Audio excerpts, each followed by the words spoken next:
Looks like we're live. We're going to kind of let this breathe for just a second, make sure we're all good across all platforms. Looks like we're pretty well good to go. Mile high, hello, everybody, and welcome into another episode of the Dove Valley Deep Divers podcast. I'm your host, Lance Sanderson, and joining me, as always, is my good friend and colleague. He is your Denver Broncos insider and Mile High Huddle senior NFL draft analyst, the one and only Erick Trickel. Erick, fun topic of conversation today, bringing a little bit of history back to the future here. How you doing, man? I'm doing all right. Just have a little bit of sad news for you guys listening in. Not going to go into too much detail on this, but this will be the last Dove Valley Deep Diver show on a Saturday. We will still continue to be live on Fridays going forward. And depending on how things go, we might come back on Saturdays. We're going to wait and see on that. But just for other reasons, we're just no longer going to be here on Saturdays, which is sad news. But hey, you guys still get us on Fridays. Yeah, well, we're going to get into that a little bit later. Let Chad kind of delve into some more of the finite details of what actually is going on. Sounds like Luke Patterson is going to be getting his own show and going on Saturdays. But in the meantime, again, we'll still be on Fridays at 6 o'clock like we are every single week for you guys, bringing you some deep takes and everything like that regarding your Denver Broncos. Now, before we get going, I do want to just say hello to everybody chilling in the room and say hello to Bawana Beast doing his thing, being the moderator for Mile High Huddle and the Huddle Up podcast. Biggie Bronco, Bronx legend, Stu McPeak coming in here early with an early generous super chat donation. Thank you, Stu. We appreciate you coming down, raining down like Zeus, as Zach likes to call him, coming off of Mount Rushmore. But anyways, guys, today we got an interesting topic of conversation. Which former Bronco, would you like to bring back, saying that he was in his prime, that could bolster this Broncos roster? And there's one that is really the easy kind of an answer here, especially given the state of affairs in the Broncos secondary right now. And that is, of course, good old number 24 Hall of Fame cornerback Champ Bailey. I mean, it's just the easy scheme fit. He was so scheme transcendent. And that 2006 season, I believe he actually had more interceptions than he allowed completed passes. Like, if we could bring that Champ Bailey back to this team, there's no way in my mind I would say no to that. Erick, what do you think? I definitely agree. When I saw the question like this, but it was from any team to your current team, who would be that one guy? And I immediately went to Champ Bailey. And there was some conversation there about quarterback and offensive tackle and everything, which I completely understand. And we're going to talk about previous quarterbacks here in a little bit. But yeah, Champ Bailey was my number one guy. I mean, you talked about the scheme fit, but the bigger thing is that he's a guy who you're not going to have to worry about as a tackler. So that's the big thing there. Tackling is non-negotiable in Vic Fangio's defense. This guy was a tremendous tackler. He was so good against the run, which is one reason why he's one of the, in my opinion, a top 3 corner all time, and much better than Darrell Revis, because Darrell Revis wasn't known for his tackling, and he wasn't known for being his run defense. He was just a great cover corner. Champ Bailey did it all, and he did it all at a elite level. If you bring him in and you put him on this defense in this secondary with the pass rushers the Broncos have up front, is not only would we see more sacks, we'd probably see more turnovers too, and probably this whole defense be a top 10, I mean, not even top 10, a top 3 unit by the end of the season. He's just such a tremendous player that I don't see how it could be anybody but him. No, I totally agree with that. Again, the run defense, the tackling, as a blitzer as well, coming off that corner blitz when he was playing in the slot. If he ever did get a chance to play in the slot, he was typically on the outside, but still, if he came on a blitz, you knew it was a sack. Champ Bailey was one of the better blitzers coming off out of the cornerback position. Again, a supreme tackler. Everything he did at the cornerback position was just amazing. I really wish that he would have been more willing to make that move to the safety position like John Elway wanted him to do towards later into his career. But I understand the money. John Elway wanted to make him take a pay cut, and it just didn't work out. There was some cap issues that had to come with that. But if you could get Champ Bailey in this defense, again, Vic Fangio and the way that he uses his cornerbacks, letting them eat just a little bit, get them off the ball a little bit, play that kind of deep zone, drive forward on the football. I mean, you could see double-digit interceptions from Champ Bailey this season if he was in that 2006 kind of a form. Now, going back a little bit further in this, and I saw there was somebody else that said, Delta O'Neal, please stop it. We don't want that. Going back just a little bit further, and may this young man rest in peace, man. The big smile on his face, big number 27, Darrent Williams, man. I tell you what, that young man, when he broke into the Broncos and he was just drafted, I remember the guys and the local Denver media saying that just as a punt returner, not even as a cornerback, just as a punt returner, he was like the next Dante Hall, and he proved it. He was a very jitterbug kind of a player as a punt returner. He didn't have a whole lot of opportunities to do so, but every time he got back there, he made something happen. And man, him with Champ Bailey in the early part of that tandem right there, you really couldn't have asked for a better player. And he was, again, scheme transcendent, young, bright guy, very intelligent, and played with just the biggest smile on his face. He loved the game of football, and he was taking this from this world far too soon. He had again, Bolana coming in here, he had so much potential. He would have been a superstar, and right now we would probably be seeing him towards the later end of his career had he still been alive. It's just that's a heartbreaking one. But if I would had to bring anybody else other than Champ Bailey, Darrent Williams would be a big one. Yeah, I definitely agree with you on Darrent Williams, man. I remember waking up that morning and hearing the news, and I cried. I cried like a little baby about it, man. It was sad. He was just really starting to come into his own as a player and just taking too early. But another guy that I would look at too, especially with the Vic Fangio scheme, the use of 3 safeties and the big hitter himself, Steve Atwater, coming back, and him and Justin Simmons and Kareem Jackson down being that number 3 safety. That would be a tremendous unit there. And talk about trying to sit there and pass against this defense. I mean, Kareem Jackson and Justin Simmons are excellent in coverage, and Steve Atwater was very good himself. And then you have Steve Atwater coming down against the run, which was really his thing. Just would be really hard to move the ball against them. And you have that number, those 3 safeties there that Vic Fangio likes to use.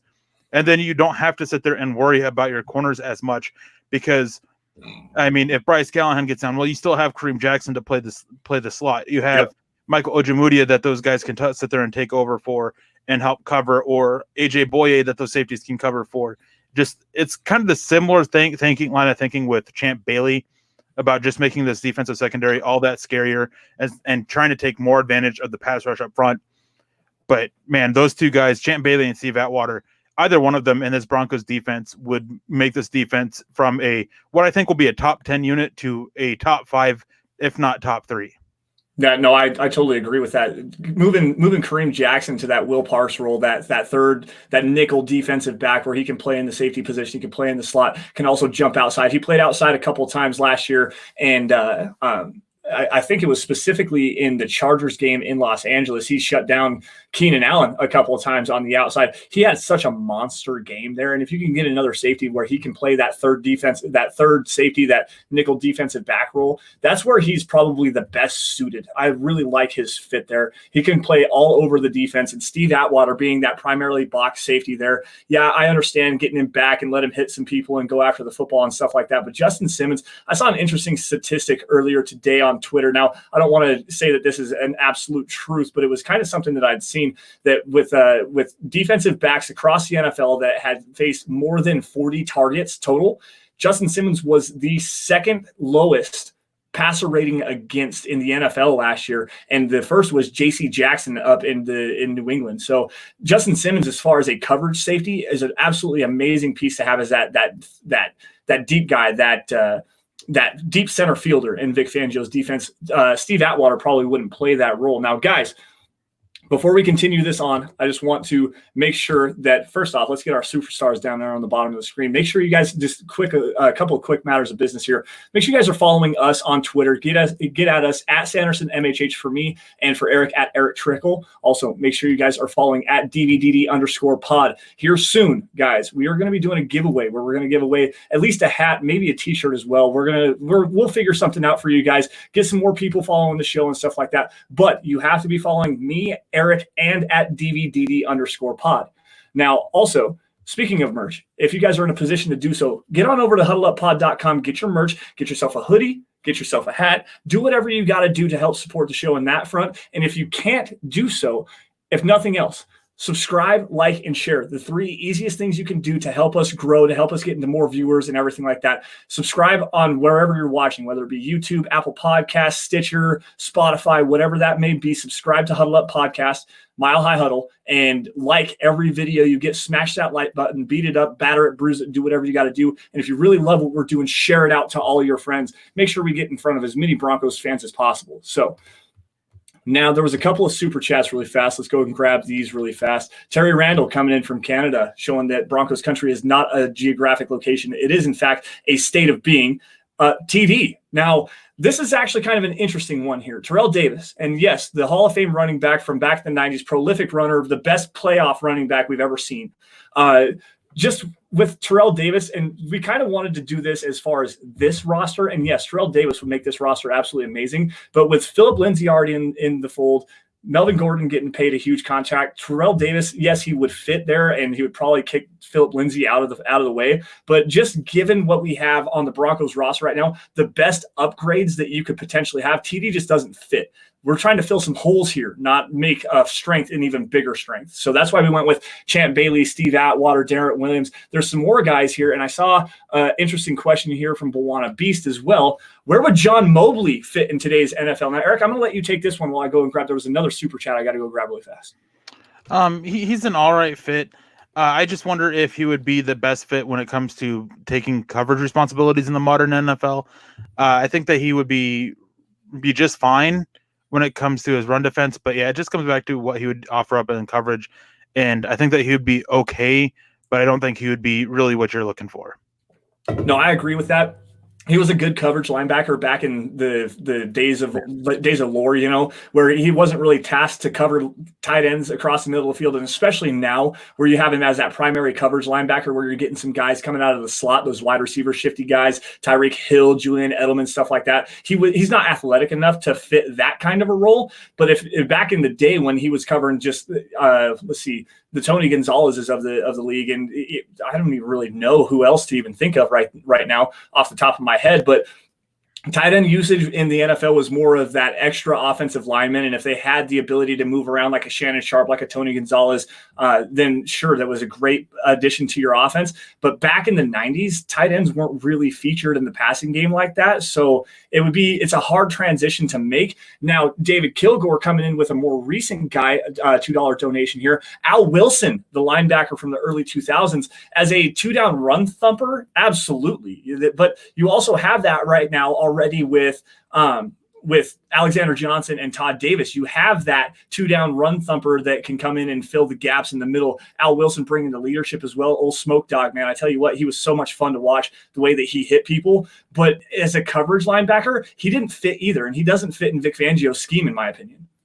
Yeah, my big thing with any linebacker is just how much the game has changed from when these guys have played, that it just makes me question how they would fit in the modern game.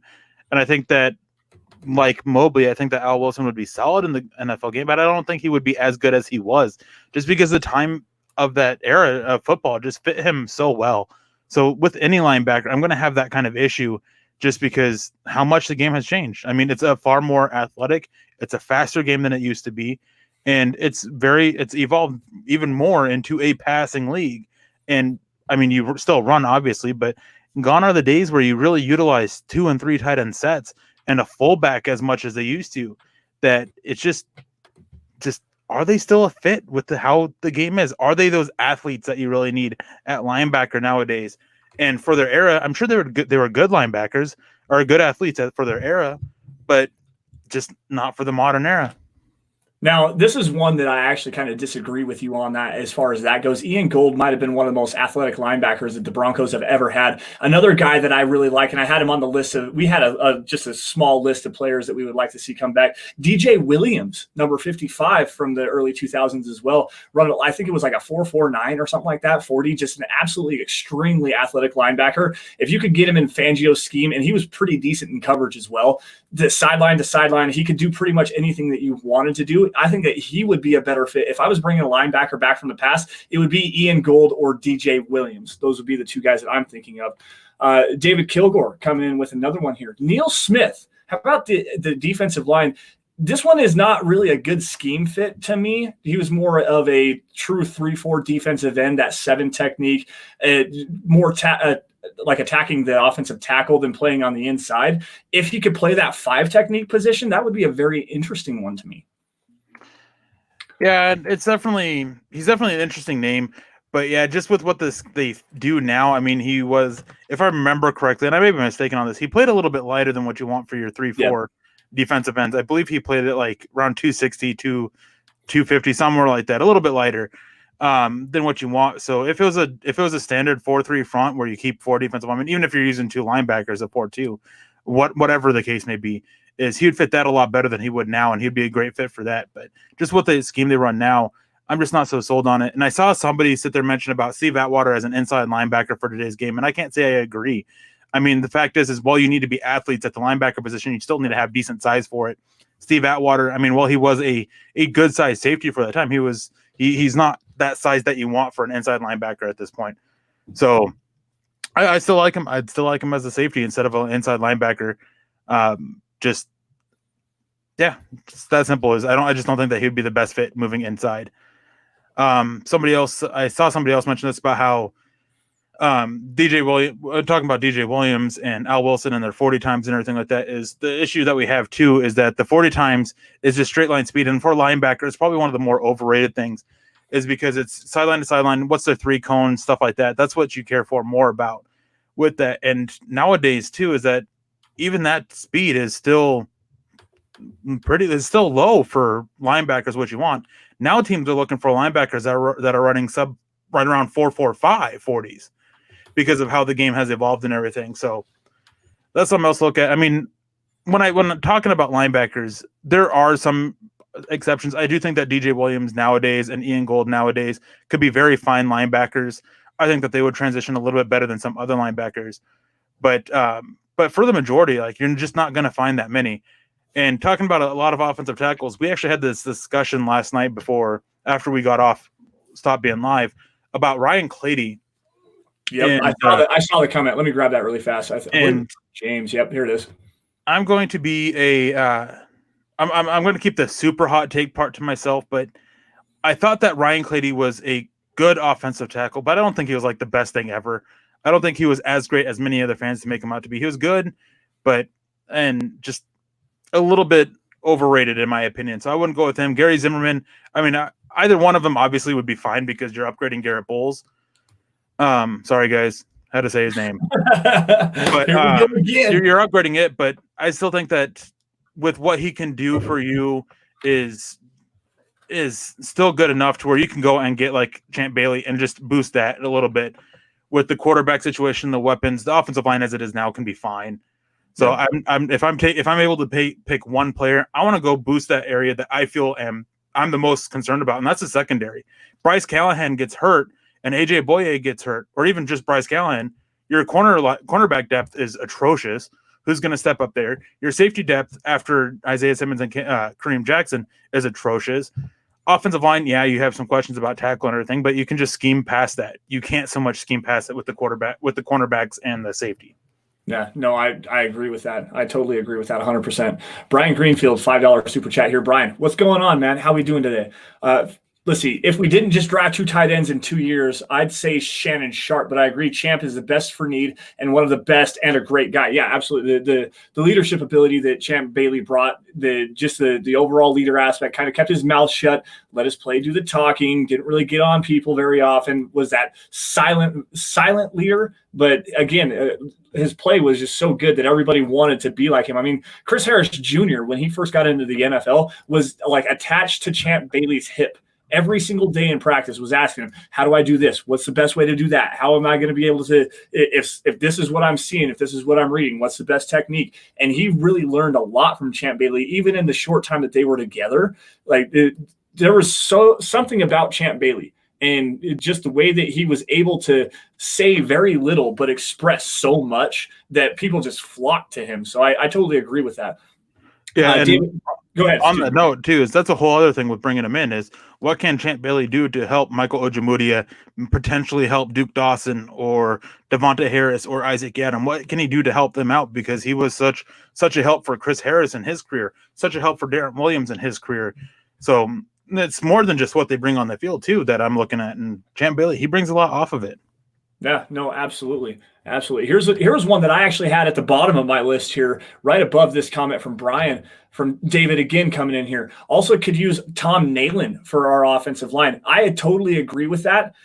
like early Tom Nalen, even though he was so small, he was so fiery, an amazing run blocker, really good pass protector, the leader of the offensive line. And I remember reading a very interesting story. This was right before Dan Neal actually left in free agency. There was a reporter coming in to talk to Dan Neal in the locker room, and Tom Nalen had his locker right next to him, and you could just see apparently that he was getting completely stewed up, like red in the face, shaking mad, because back in the day when Tom Nalen was the leader of that offensive line, they didn't talk to the media. You were not allowed to go and speak to the media. Now you see and this was actually a thing even back then, where the players themselves would, like, they introduce themselves on the Monday night, Sunday night games, where it's like, I'm so-and-so from this college. The Broncos offensive line didn't do that. They were not allowed to. Tom Nalen said, you keep your mouth shut and you go to work. And that offensive line back in the early 2000s with Tom Nalen at the helm of it, that offensive line was, again, very amazing. How many 1,000-yard rushers did they churn out behind Tom Nalen and crew? Like, what, 5 or 6 different ones even after Terrell Davis? Like, him and his leadership and the ability to make 5 people one cohesive unit every single time they step down on the field, that is something that this offensive line needs a big shot in the arm about right now. Yeah, and we got a donation from James, a good friend of the show and everything. Thank you for your donation. He says, to turn this question thread around a bit, what player from the past 5 years would you bring back, assuming they're in their prime? DeMarcus Ware? Yeah, I mean, I was thinking Malik Jackson. If you could get Malik Jackson in to play that 5 tech, I think he would fit pretty well. I'd take DeMarcus Ware and just have some fun with NASCAR packages. Yeah, follow a little bit of what the Chargers are doing with Joey Bosa and having him be a down lineman and sometimes throw him and Melvin Ingram over to his side and both of them attacking that side, just giving the tackle just absolutely no kind of chance whatsoever. Doing that with like Von Miller, having him be the down lineman, or even Bradley Chubb, who's a little bit stronger, a little bit thicker, and then DeMarcus Ware and Von Miller as their edges. Just have fun. Danny Trevathan would be a good one. Super Bowl 50 Danny Trevathan. I guess his coverage ability. I mean, he went to Vic Fangio's scheme shortly after that and had a really good year. So why wouldn't you bring that in there from the last 5 years anyways? And I guess Aqib Talib, I mean, the attitude sucked, but boy, his prime was just fantastic. He was an outstanding player in his prime. He had the most pick sixes over a certain amount of years. Like, I mean, Aqib Talib's definitely another option as well. He definitely filled a bigger need than DeMarcus Ware would. And quite frankly, I completely forgot about Aqib Talib. Yeah, no, Aqib Talib would be a really good one. If you could give me Demaryius Thomas circa 2013, I would probably put that on this roster. Honestly, as a leader back then, again, the Super Bowl 48 performance that he had, setting a Super Bowl record for most catches. He was the only one really that showed up in that game. But what he did 2013, 2014, around that time, I remember him taking a bubble screen to the house against the Pittsburgh Steelers on Monday Night Football. He had another one against the Arizona Cardinals that went like 75 yards. And what did he have in that game? Like 235 yards receiving and 2 touchdowns or something like that. Absolutely phenomenal player. And DT, one of the very first people that I really got into scouting was Demaryius Thomas. That was the whole Dez Bryant versus DT, who's going to be the first wide receiver off the board. And I was pounding the table on ESPN draft boards saying Demaryius Thomas is the guy. He is going to be a very good player. And you can argue semantics all you want to. Dez and his impact with Tony Romo, Demaryius Thomas with Peyton Manning and everything that they were doing in the early 2010s. Like there was something to be said about DT, and you could really argue that he had the better career out of the two. Now, to move this on, James coming in again with another £2 donation out of London, I believe is where you're at. Hashtag Lance's Diaper Fun, hashtag Erick's Tie Fun. We appreciate that, man. We appreciate you showing love and support and everything that you do on the Mile High Huddle Facebook page as well as a moderator up there. He is the Bawana Beast on that. So real quick, going back to this, what about Paxton Lynch for some quarterback competition? All right. I had to throw that out there just for fun. Well, he and Garrett Bowles could play Fortnite online. He could sit there and dab on the sidelines, I suppose. All right, Pobby, coming in here. Bobby, one of the Huddle Up podcast super chat superstars, coming in with a $20 donation. Hey, we appreciate your generosity. Thank you for joining us tonight. Hi, guys. I just want to thank you all for all that you do. Keep up the good work. Go Broncos. Hey, we appreciate you. We appreciate you guys coming out and showing support and everything like that. The money means really nothing to us. Yeah, it's great to have it, but your guys' support and the appreciation that you guys have for us joining us every single night, that is really the biggest thing why we do this. And that's why it kind of breaks our heart that we're going to have to give up the Saturday show, at least for now. We're going to try to work our way and figure out another way to get some more Broncos content in front of you guys as well. So, but anyways, you guys know where we're at Friday nights at 6. So also, how could I ever forget the wonderful Kyle Slaughter? I mean, this guy was going to be the future after just 4 preseason games. He was the answer. There's also Machine Gun Kelly, Chad Kelly. Get him out there. Quarterbacks. Yeah. All these late round quarterbacks or undrafted free agent quarterbacks. Fans seem to follow. Zach Dysert. I got a good one here. I got a really. If you say Trevor Siemian, I'm leaving. No. That's the one I won't take. No, this one's from a while ago. Former first round pick, by the way. Former first round pick, Willie Middlebrooks. Let's put him in this Broncos secondary. See what he can do. Hell yeah, I'm about it. Now, what's his name? Tom. The other late round quarterback, Tom Brandstater. Yeah. I believe Fresno State, right? I can't remember where I can't remember. Actually, so here's one too. Is Bradley Van Pelt? That's a name I haven't heard in a long time. Bradley Van Pelt. No, I really wish Tim Tebow. There we go. Yeah, Tim Tebow. I wish that the Broncos would have spent a late round flyer on Brett Smith, because I swear to God he was going to be something special in this league. All right, Jake Plummer's actually a very interesting one. Instead of going like with the big quarterbacks, John Elway or Peyton Manning, Jake Plummer is actually a very interesting one. Yeah, it is. Yeah, we had a couple more super chats here that I'll pull up here real quick. Terry Randall, hashtag Erick Ties Rock. Come on, James, with the $2. Thank you for that. Terry Randall also, state of being, hashtag state of being, hashtag Broncos. Terry, as always, you're a wonderful supporter of the show, and not just ours, but all of them. And always, you are proof that Broncos country isn't a geographical location; it is a state of being. Yep. And then absolutely. James Campbell with another $2 donation. Hashtag Erick's Tie Rocks. Hashtag sorry Terry, I oofed. Hashtag Broncos World. Man, sometimes the side conversations going on in the chat stream actually make this even more fun, because you get to follow what people are actually talking about and stuff like that. It's really good. Jinja Ninja 88 coming in here. Jinja, what's going on, dude? How you doing tonight? If we are taking personalities from the locker room, I want David Bruton Jr. for sure. Great guy, too. Broncos spirit, absolutely, man. I love David Bruton. A phenomenal special teams player, and honestly, if it weren't for like Matthew Slater up in New England, David Bruton might be that perennial Pro Bowl special teams player, and just an incredibly bright guy.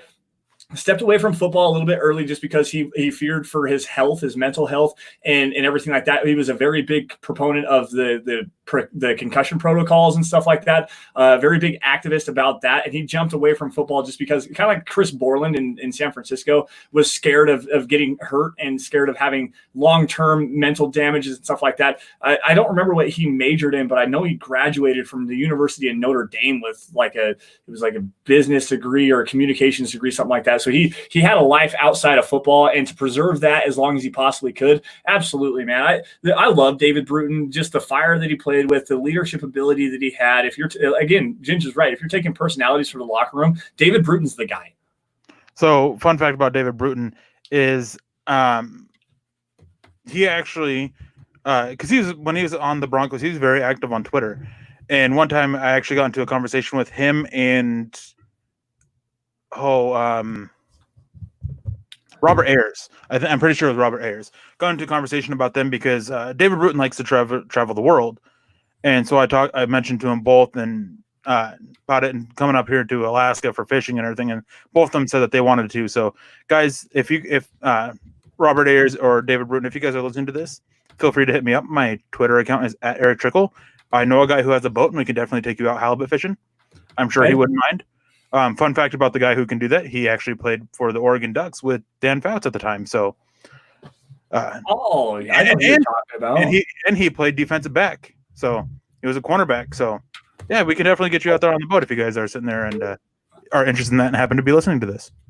So Bawana coming in. Sorry, I grabbed the wrong ones. They jumped up right in front. I was trying to grab this comment from Bawana. I got into a discussion with Jeb Putzier. Actually, so did I. This was 2013. The Broncos had just beat. They just beat the San Diego Chargers in Denver in the playoffs, and that was right after Chris Harris tore his ACL or partially tore it. I called into, I think it was 104.3 or whatever the hell show it was that Jeb Putzier was on as one of the co-hosts. And I gave him some grief because I was at the game in 2005 or 2006, something like that, where the New England Patriots came into town and Ellis Hobbs absolutely took his head off. It was one of the most violent hits, and we were up in the nosebleeds, and I heard the pad-on-pad collision, and it was loud. You could hear it, and the crowd erupted. You could hear the pads hit, and I got into a conversation with Jeb Putzier about that, and my question to them was, how many catches did Keenan Allen get when Chris Harris Jr. was in the game? And I think he went out in like the third quarter or something like that. To that point, Keenan Allen locked up one-on-one with Chris Harris Jr., had 0 catches total. So it was kind of fun to get into a conversation with him and throw him a little bit of shade and bring back some bad memories for him anyways. But let's see here. We talked about most of the guys that I have down on my list here. Let's see. Who else can you think that you would be willing to bring into the Broncos just off the top of your head? I saw one here. Let me see if I can go find it really fast. Here we go. Jinja again coming in. How do you feel about Floyd Little? I mean, he's the franchise. I don't know what it would look like now, especially given the elite athleticism, the speed and stuff like that. Floyd Little, I know, was a very fast player. It could outrun pretty much anybody on the field. But without you being able to watch it live and know the speed of everybody else and stuff like that, it's really kind of hard to gauge on that one. But again, I'm gonna say the same thing I said about Terrell Davis on this one. Given the running back room for the Broncos right now, I probably wouldn't bring Floyd Little into it. I'd be looking to fill a hole. Again, we're trying to fill holes here, not make strengths even more strengths. So I was going back through trying to find a question that I saw earlier, and I can't remember if we got this one, but Malcolm Brown came in earlier with a $2 donation saying, "Go Mariners, hashtag Erick's tie-dye fund." And Malcolm happens to be in Homer, which I often refer to as tie-dye city. So. Tie-dye city. That was so funny, dude. When we actually went through that and got the whole Homer is the hippie town and then the tie-dye city deal. If you guys were watching this live when that actually came across, I fell out of my chair. I was laughing so hard. Seriously, I had to mute my microphone for a second. It was absolutely hilarious. Let's see here. Biggie Bronco actually has an interesting one. I was about changing it up a little bit and pick one player out of the Vic Fangio defense that's played for him in the past on this team. And this one's easy for me. Ooh. This one's actually really easy for me. Justin Smith. Yep, that's the exact same one I was going to. Justin Smith coming in to play that 5-tech. You bet your life I'm taking Justin Smith. Another one, Carlos Rogers. Quarterback in San Francisco as well. That would be a good fit as well. Well, there's also all those linebackers that he had in San Francisco. Navarro Bowman, Patrick Willis. There we go. I couldn't think of his name. I could think of just Patrick Willis. Or I couldn't think of Willis, just Patrick. Any of those guys too. But yeah, Justin Smith would be my guy. Just what he did for just everybody else on there. He was just he was the unsung hero of that defense, in my opinion. Mm-hmm. Just watching him play, just a tremendous player, tremendous 5-tech, just big guy, did the nitty-gritty work. Patrick Willis, though, would be a really good one too, and I think that he could really transition to the modern NFL because he was part of the change he was one of those players that brought the change about to what you were looking for in a linebacker with his coverage ability, and he would just be tremendous and retired early and just a great player too. You couldn't go wrong with Patrick Willis or Justin Smith, really. No, I totally agree with that. And Justin Smith, an extremely durable player, even into the late part of his career. I think he played 12 or 13 seasons.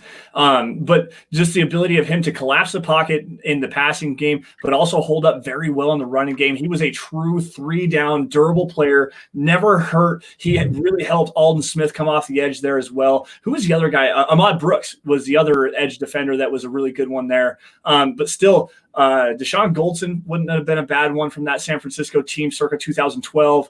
Let's see here.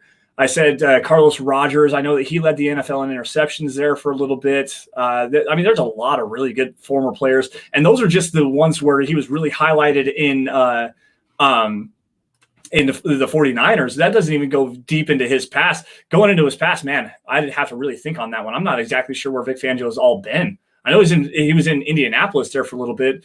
Dwight Freeney wouldn't be a bad one. Bob Sanders, there you go. Yeah, Bob Sanders, give me that guy.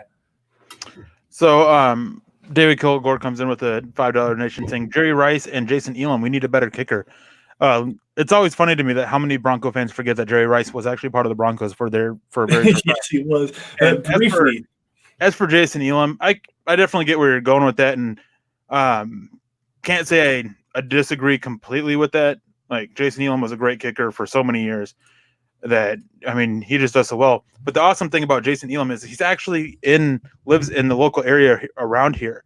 One of my old high school teachers, he coached at a high school that was called Skyview, and he coached soccer there. And Jason Elam's, I believe, son was on the soccer team.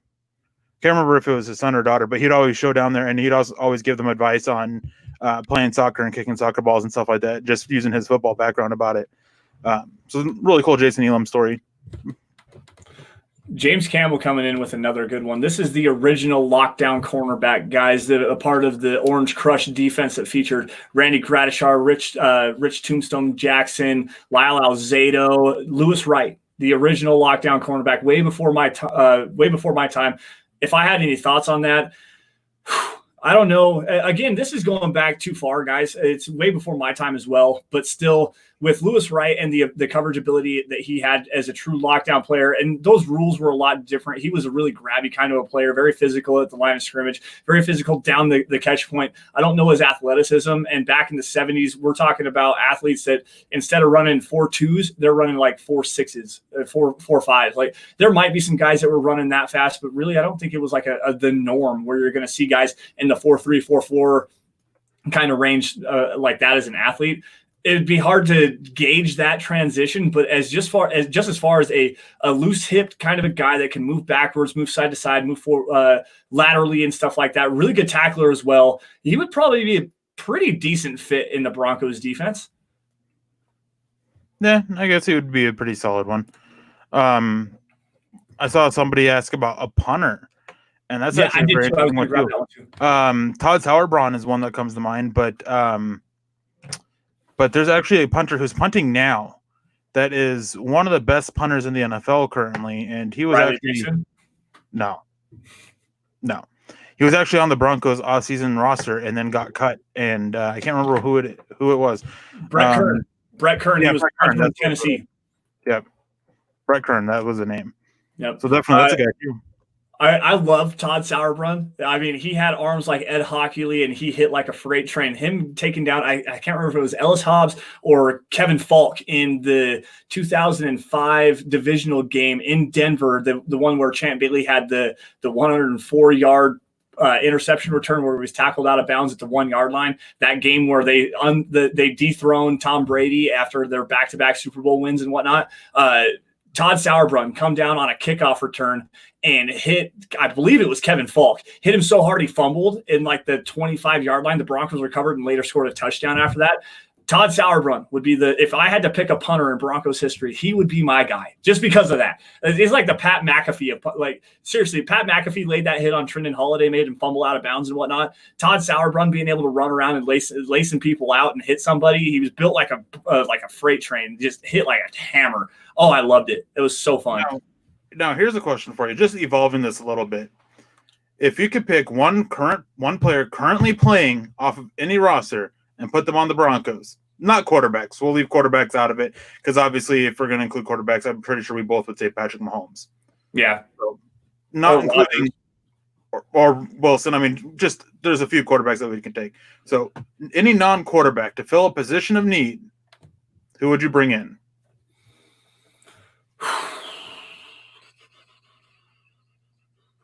Man, that's a good question. My mind immediately went to the cornerback position. Just thinking of the top cornerbacks in the NFL right now, I would probably go like Stephon Gilmore, Tre'Davious White. Yeah, Stephon Gilmore, Tre'Davious White, Marshawn Lattimore, or is that his name? Is it? I can't remember if it's Marcus Lattimore. Marcus Lattimore's the running back that got his knee blown up. He was going to be an amazing player, but Marshawn Lattimore, Xavier Howard might not be a bad name to throw out there. Stephon Gilmore, Tre'Davious White, the kid in his Marlon Humphrey. Marlon Humphrey, the cornerback in Baltimore, would be a good one there. If I was going, Roquan Smith for a dark horse, that'd be a good one. The one name that the very first name I came to, but the thing is that it's not really a big old need. But I mean, just this guy is just such a tremendous player that you want him on your defense, especially on that line. Aaron Donald. Yeah. Fletcher Cox would be another good one there too. Fletcher Cox would be a really good one. Chris Jones. Yeah, like there's just so many players, so many options about it. But so you have to pick one. Here's the name everybody wants to hear. It is the name that everybody wanted. Yeah, I'm not going to say that one. I'm not going to pick that one just because it doesn't fit on this roster. I think that the great receiving aspect. He would fit so well in Pat Shurmur's offense, really. I mean, just so versatile, a great player, Christian McCaffrey, but still. If they didn't bring in Melvin Gordon, Christian McCaffrey would definitely be one of the names I'd be considering. Yeah. What do you think about it was a guy that was a free agent. I believe he got franchise tagged or from Minnesota, the safety. What's his name? Not Harrison Smith, the other guy. Anthony Harris? That's the one. What do you think about him? Definitely be interesting. I'm definitely a guy that I'd bring in, but if I'm going to bring in a safety from any other team, I'm going to bring in Jamal Adams. Oh, you bet. No, or Derwin James. Either one of those. Oh, Derwin James would be a fantastic conviction. Oh, he'd be an amazing fit. Ooh. Oh, such an amazing fit. Oh, all right. Let's see here. So I'll be nice. You got to pick one on offense and one for defense. We've mainly been talking about defense. On offense, I'm taking Lane Johnson, right tackle from Philadelphia. I'm taking that immediately. On defense, I'm probably still going to go in the cornerback room. I'd probably go probably Trey White. I think that there's a lot of high upside there. The cornerback out of Buffalo, Tre'Davious White. That's the guy I'm going to bring in. Scheme transcendent. He can play man. He can play zone. Very good quality tackler as well. Drives on the football well. I like his click and close ability. But Lane Johnson solidifying that right tackle position for years to come. You bet, man. Give me that. So, Juana, we'll get to your question just after this. I saw it earlier, and I definitely want to grab it before we get out of here. But for me, Ronnie Stanley, go get yourself a left tackle. Yeah, I mean, it's the whole thing with why people wanted Ryan Clady or Gary Zimmerman. You move number 72. There, I didn't say his name, to being your backup swing tackle, and you now have a outstanding left tackle there for you. Yep. And for the defense, I'm going to go with Aaron Donald. Just that tremendous pass rusher that you can have on there, just able to get pressure from anywhere on that defensive line. So much versatility. I'm a big guy for the trenches, so that's where I'm going to go. Because what he can bring, using him with Darrell Casey, Von Miller, Bradley Chubb, like you can do so much with their secondary and just let the pass rush do their job.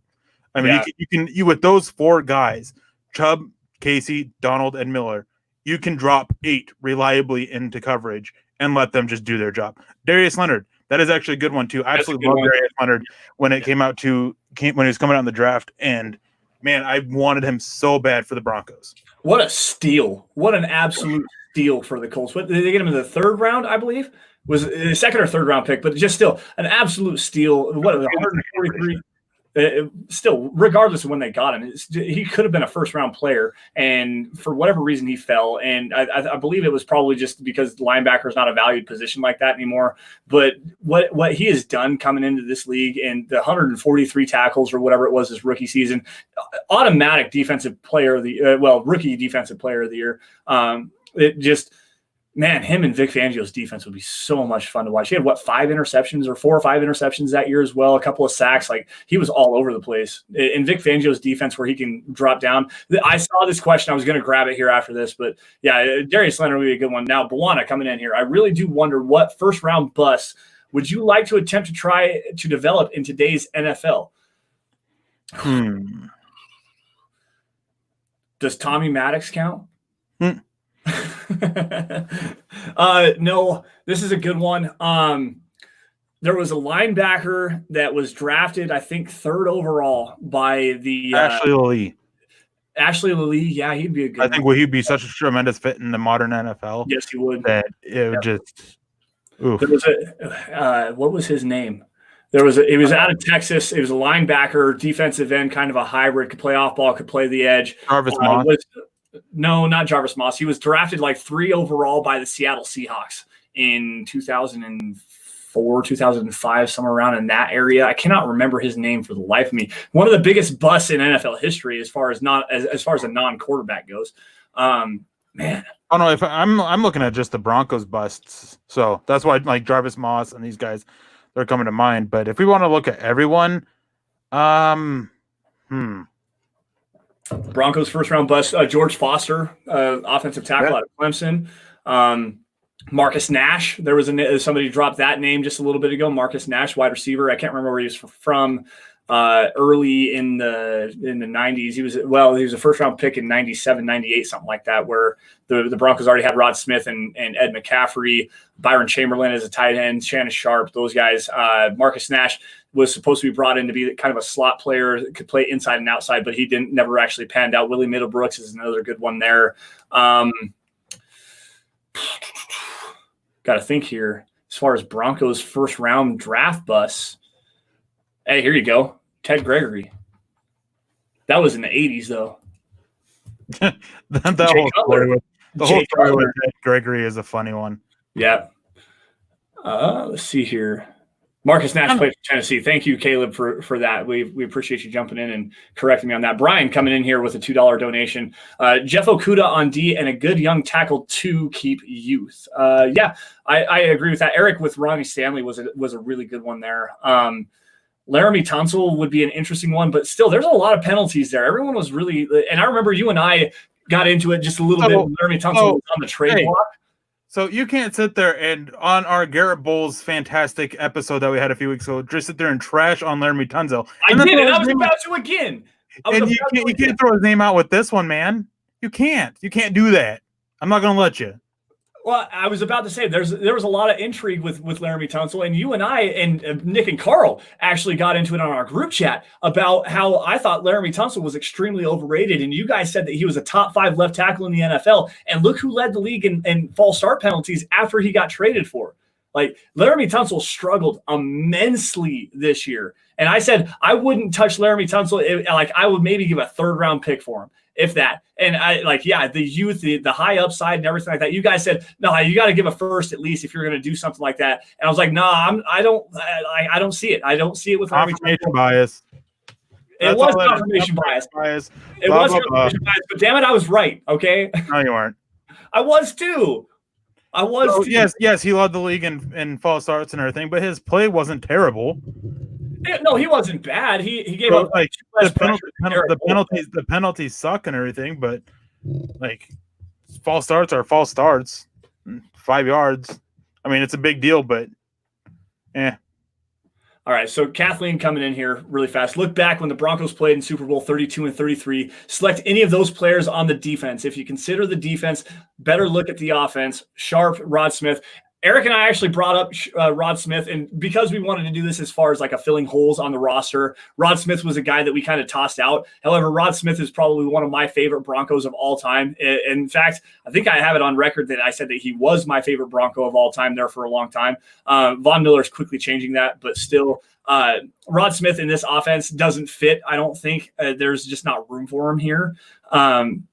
Not really a bad receiver by any stretch of the imagination, but just not athletic enough. And I think that with Pat Shurmur, what he's going to try to do, he wants athletes right now. And Cortland Sutton, maybe not be the fastest guy, but he's extremely athletic for his size. Jerry Jeudy, again, clicking like a good click and change of direction kind of an athlete.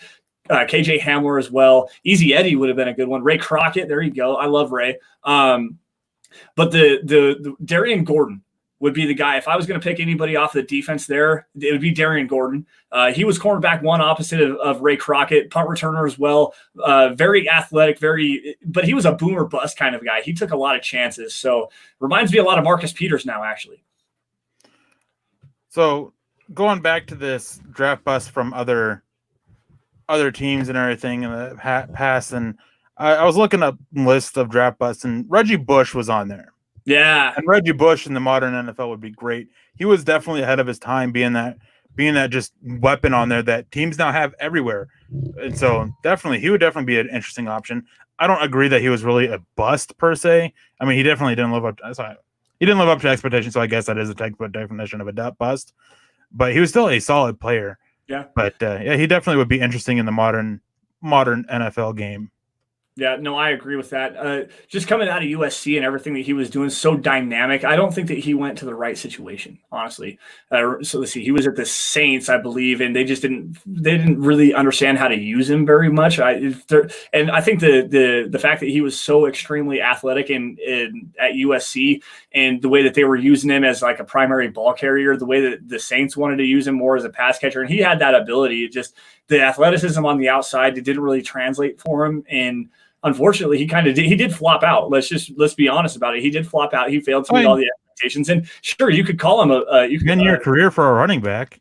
I got the name that I wanted to think of. Aaron Curry out of Texas. Yes. Yep. If you had to take an athletic kind of a linebacker guy, I believe that was actually the same draft. If I'm not wrong, that might have been the same draft. But anyways, as far as a first round bust, if you're going to put him in Vic Fangio's scheme, Aaron Curry would have been a good fit. Other first round busts. Going with Reggie Bush real quick too, is that the Saints, they actually got the most usage out of him. They used him as a runner and a receiver. He had more yards receiving than he did rushing for his rookie year. I mean, and most of his time there, it was very close. And then they just kind of started to move on and find other running backs and everything, just because he didn't really develop into that primary ball carrier that they wanted.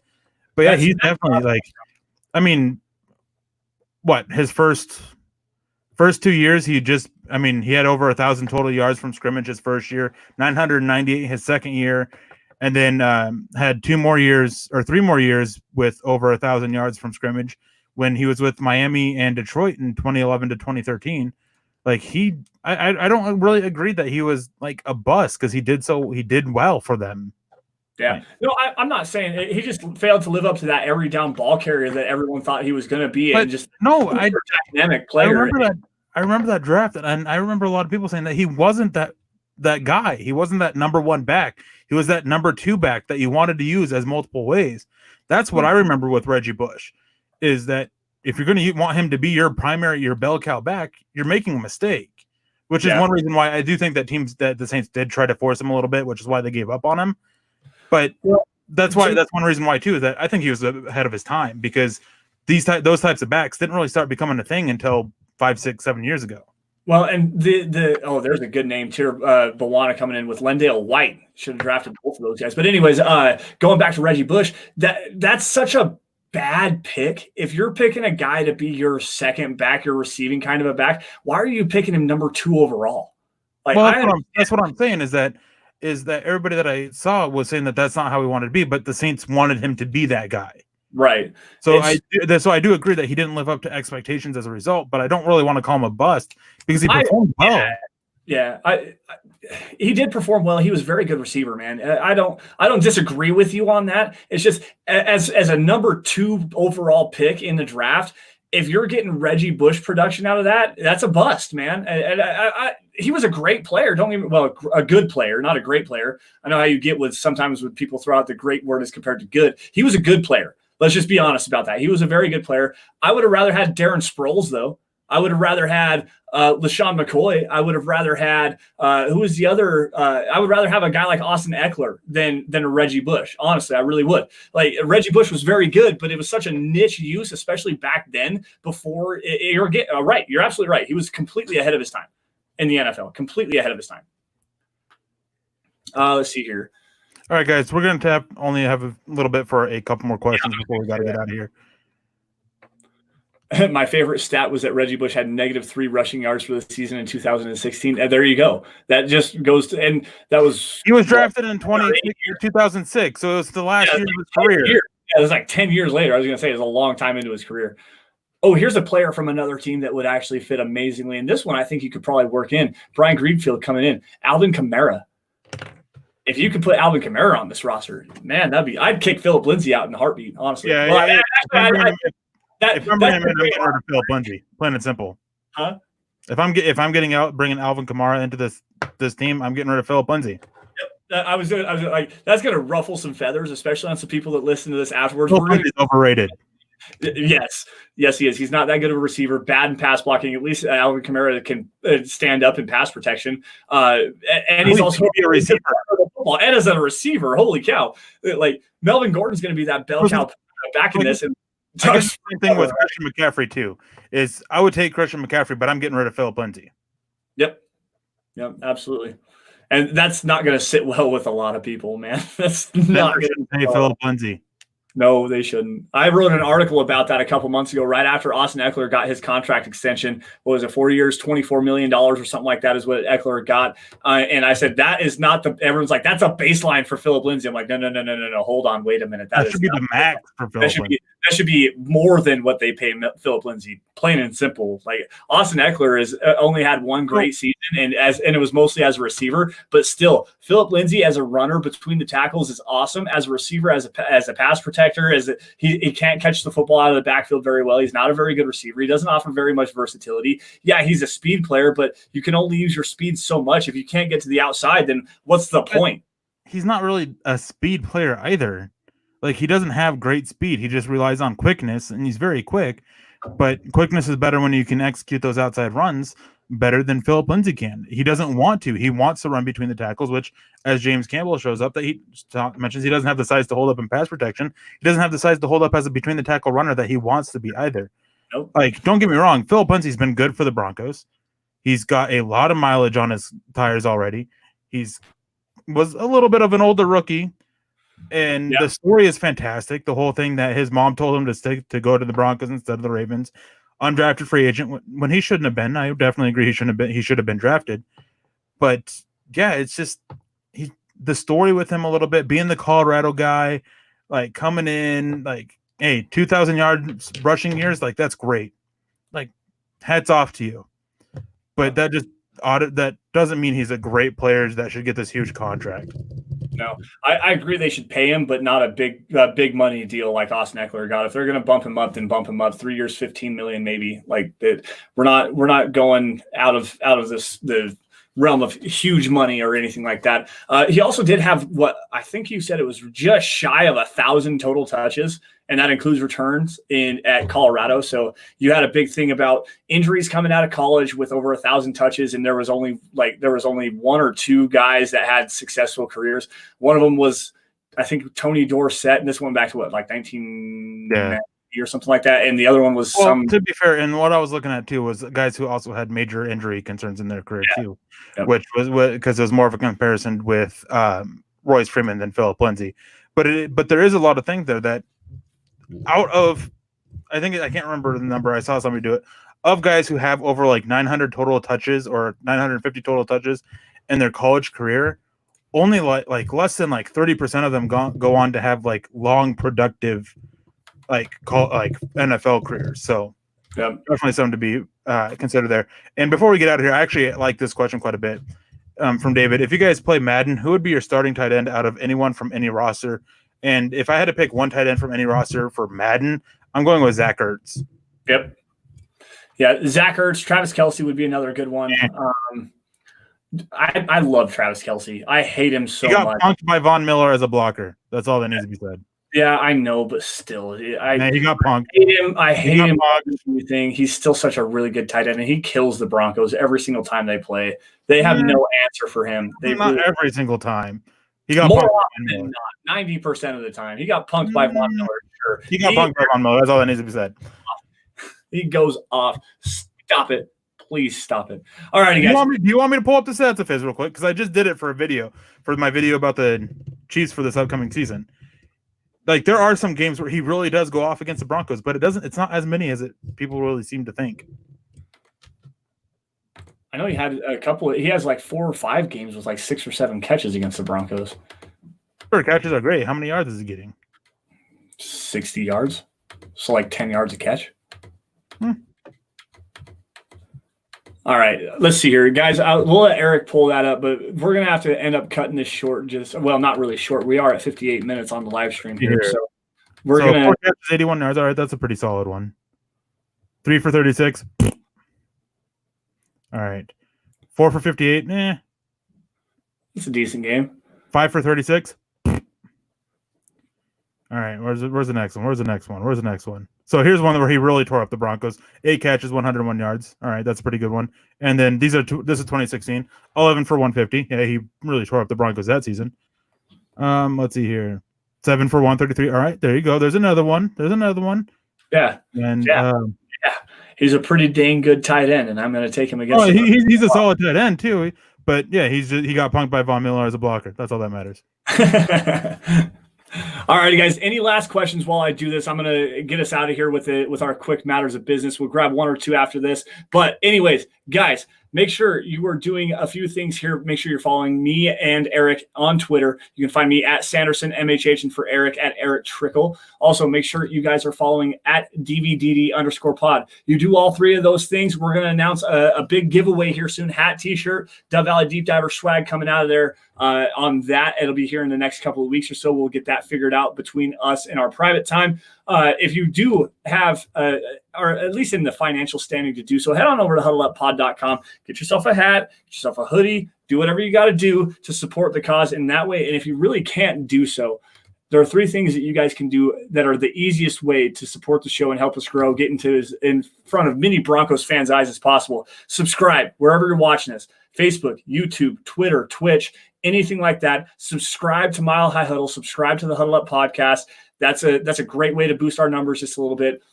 Number two, like every video you guys see. Everything that we put out there, click the like button. It's the easiest way to support the show. And if you really like or love what we're doing there, share it out. Get it in front of as many Broncos fans as possible.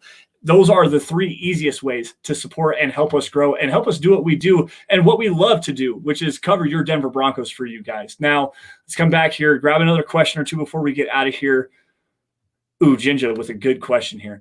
How deadly can the Lindsay Gordon combo truly be? I think it would be scary for opposing defenses. I feel the media is trying to create a personal beef between them. Hashtag Denver Broncos for life. Hashtag don't stack the box. Hashtag firepower. Erick, what do you think? This is actually a pretty good question. I think they can be a very fine duo, but if they really want to be dangerous, Philip Lindsay needs to step it up as a receiver. Plain and simple. He needs to step it up as a receiver in his outside runs. If they really want to be a deadly duo, that's what has to happen. If that doesn't happen, I think they can be a good duo, but I don't think they'd be a deadly duo. I actually agree 100% with that. Just the impact of Melvin Gordon as a receiver is going to boost the two of them, but still, Philip Lindsay has to step up in that aspect. He has to step up in pass protection. You can't trust the guy on third downs right now. You can trust him running between the tackles. He's got to be a little bit more explosive and more decisive when he's running outside of the tackles. He needs to get more downhill, hit that one cut and go, and stop being so hesitant and try to make that big play. His wrist, I don't know exactly. Bawana coming in saying, how's his wrist? We don't know exactly how that is. He did have that wrist injury his rookie season. Took him out for the last couple of games. I believe he had surgery and got it fixed. He looked pretty good last year, but still, Philip Lindsay, if this team wants to have a dynamic 1-2 punch, and yeah, I agree with the article that was written on Bleacher Report a couple days ago, where the guy that wrote the article, I don't know who it was, said that Philip Lindsay and Melvin Gordon was the number 2 running back duo in the NFL total behind Nick Chubb and Kareem Hunt. But if they want to have that dynamic 1-2 punch like that, Philip Lindsay has to be able to do it all on all 3 downs. Melvin Gordon is a true 3-down back. He's a very good receiver out of the backfield, very good in pass protection. There's durability concerns there, but at the same time, Melvin Gordon is a very, very good running back. And if Philip Lindsay can match or at least come to like 3/4 of that production, you're talking at least 2,000 yards total rushing between the two of them. What star player do you think wouldn't have been as good if they weren't on the team they went on? Tom Brady. Yeah. I don't think Tom Brady would be Tom Brady that we know if it wasn't for Bill Belichick. And I'm not saying that Tom Brady can't play. I think that they really helped him out earlier along with the team that they had and the situation, him being able to take the field. I definitely think that helped him out quite a bit. I don't think he would be the same player. There's this interesting statistic going back regarding Tom Brady and Bill Belichick as far as like the defenses that Tom Brady has had with him. I think there was only like 2 in his entire career that were below like 12th in the NFL as far as like total defense was concerned. The defenses that Tom Brady has had in his career have been phenomenal, and especially early in his career, he had top 5 defenses every single year. They helped carry him to the Super Bowls, and yeah, he managed the game and did very well. But about the 2006-2007 season, so 5 or 6 years into Tom Brady's career, that is when we saw the Tom Brady start to step up and do the things that we know and really hate but love with Tom Brady. You know, managing the line of scrimmage, controlling the offense from the snap. and making those correct decisions, getting the ball out quick, making his offensive line look a lot better. But early in his career, man, if he wasn't in that kind of a scenario where he stepped in with a very good offense already, he had Troy Brown, there was another wide receiver, I forget his name, had a very good offensive line, but still Richard Seymour, Rodney Harrison, Ty Law, that defense that the Patriots had. If Tom Brady doesn't step into that situation, we're probably not looking at the Tom Brady we are seeing right now. Now, real quick before we get out of here, to flip that over, which star player that I think could have been even better? Aaron Rodgers. I think that Mike McCarthy definitely held him, or whatever his name. Mike McCarthy? Is that the coach's name? Yep, Mike McCarthy. Yep. I didn't think that he held them back a little bit, and their lack of willingness to really put weapons around them consistently. I think that he would have been, if he was with Bill Belichick, I think that he would have been awesome. Man, they would have won 4 or 5 Super Bowls in a row. But guys, we got to get out of here. We are past our hour limit. We're going to get in trouble. No, we'll be all right. I do want to say one quick thing before I bid everybody adieu. Going back to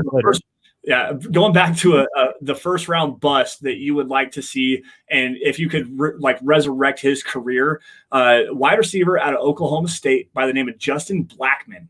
He had so much potential. He was an athlete. He was a really good athlete. He was a cornerback. He was an athlete. Huh? He was an athlete. He didn't have much potential to play cornerback. No, not cornerback. He was a wide receiver. Oh, who am I thinking of? The cornerback out of Julian Blackmon is who you're thinking. That's what I'm thinking of. No, Justin Blackmon was the number 4 overall pick to the Jacksonville Jaguars in 2008, and he had so much potential. Great route runner, really smooth hands, really good. Had a very good, interesting story about a girl that he had kind of taken under his wing and went and supported. She was a big supporter of him at Oklahoma State. She had leukemia or something like that, a young girl, and he wore a wristband on his hand every day. But then he got into drugs and alcohol and just flopped completely. But if there was anybody that you could, if I could resurrect that career and tap into that potential and make into a superstar, Justin Blackmon was that guy. I mean, he was one of my favorite players to watch, really. All right. But anyways, guys, that's going to do it for us tonight. Thank you all once again for joining us on the Dove Valley Deep Divers podcast. Again, follow us on Twitter at Sanderson MHH for Eric, at Erick Trickel. Notice the CK in Eric, the EL in Trickel. Also, again, follow at DVDD_pod. Get in on this giveaway we're going to be doing here in the next couple of weeks. But with that, guys, you all stay safe. Take care. Have a great Memorial Day, a great safe weekend. Please be safe out there.